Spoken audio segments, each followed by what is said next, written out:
fiainam-baovao hoan'izao tontolo izao o fitiavan-dehibe tokoa nilaozany avoko ny lapasoa ilainanao izao tontolo izao no nidina hamonjy ay sy anao fanetretena fijaliam-be fahafatesana sy henatre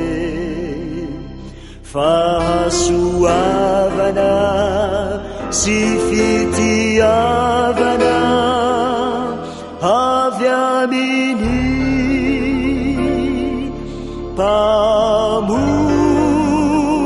mpamotsy ty.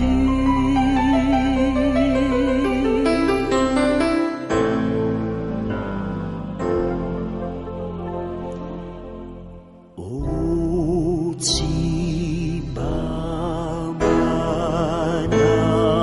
manapetra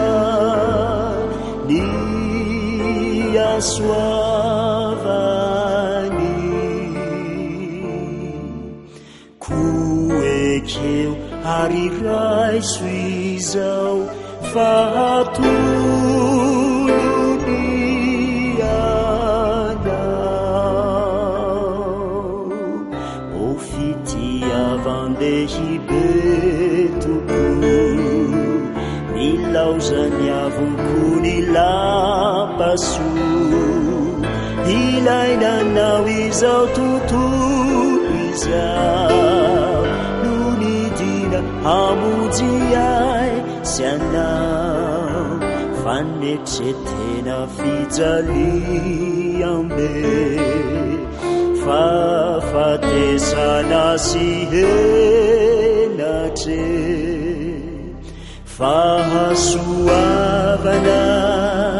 sy fiti